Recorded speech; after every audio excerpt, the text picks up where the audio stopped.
మన ప్రభువును రక్షకుడైన యేసుక్రీస్తు వారి నామములో ఈ మాటలు వింటున్న ఆత్మీయ కుటుంబ సభ్యులందరికీ నా యొక్క హృదయపూర్వక వందనాలు. ఈరోజు నా కోసం ఆత్మీయ కార్యక్రమానికి మిమ్మల్ని అందరినీ ప్రేమపూర్వకంగా ఆహ్వానిస్తూ ఉన్నాను. చిన్న ప్రార్థన చేసుకుని ఈ దిన వాక్యాన్ని ధ్యానము చేద్దాం. పరిశుద్ధ ప్రేమగల తండ్రి, గొప్ప దేవుడా, కనికరము గల దేవ, కృపగల దేవ, నీకు వందనాలు, వేలాది స్తోత్రాలు ప్రభువా. నీ కనికరాన్ని బట్టి, నీ కృపను బట్టి ఇంతవరకు మమ్మల్ని సజీవులుగా ఉంచావు. అందుని బట్టి నీకు వందనాలు. ఈ సమయంలో నీ మాటలు వినటానికి ఆశ కలిగి ఉంటుండగా ఉదయకాల సమయంలో నీ వాక్యం ద్వారా మాతో మాట్లాడమని యేసు నామములో అడిగి వేడుకుంటున్నాము పరమ తండ్రి. ఆమేన్. రోజు దేవుని వాక్యము యెషయా గ్రంథము 55వ అధ్యాయము 7వ వచనము. యెహోవా వైపు తిరిగిన ఎడల ఆయన వారి యందు జాలిపడును. ఈ వాక్యాన్ని మనము పరిశీలన చేసినట్లయితే, మనము దేవుని వైపు తిరిగినప్పుడు ఆయన మన యందు జాలి పడతాడు అని దేవుని వాక్యము తెలియచేస్తూ ఉంది. అయితే ఈ ఉదయకాల సమయంలో ఈ మాటలు వింటున్న ప్రియ ఆత్మీయ స్నేహితులారా, మన మనుషుల వైపు చూసి నా పట్ల ఎవరు జాలి పడతారు, నా పట్ల ఎవరు జాలి చూపించేవారు ఉన్నారు అని మన పరిస్థితులను బట్టి మనుషులను వెతుకుతూ ఉంటాం. మనుషుల కొరకు తిరుగుతూ ఉంటాం. కానీ దేవుని వాక్యము సెలవిస్తూ ఉంది, యెహోవా వైపు తిరిగిన ఎడల దేవుని నామానికి మహిమ కలుగును గాక. మనము దేవుని వైపు తిరిగినట్లయితే ఆయన మన యందు జాలి పడతాడు.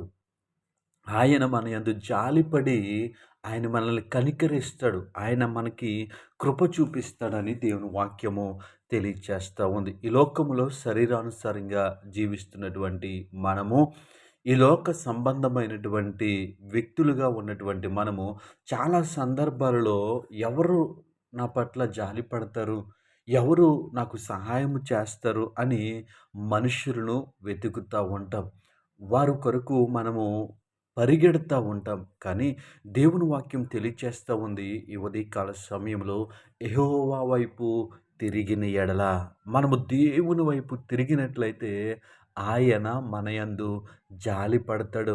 ఆయన జాలిపడి మనల్ని కరుణిస్తాడు. మనల్ని కనికరించేటువంటి దేవుడు ఆయన. అయితే మనం చేయవలసింది ఏంటి అంటే, ఆయన వైపుకు మనము తిరగాలి. సంసోను జీవితంలో మనం చూసినప్పుడు ఆ యొక్క గుడి సర్దారులు ఆ యొక్క గుడిలో అతన్ని బంధించినప్పుడు అతను ఎవరి వైపు తిరిగాడు అంటే సంసోను దేవుని వైపు తిరిగాడు.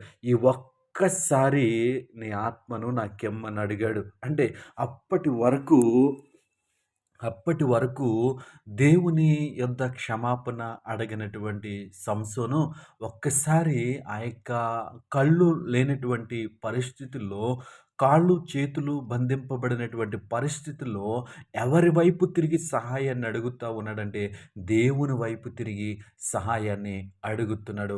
ఆయన వారి యందు జాలిపడును. అలా బంధింపబడి ఉన్నటువంటి ఆ సంసోను పట్ల దేవుడు జాలిపడ్డాడు. దేవుని నామానికి మహిమ కలుగును గాక.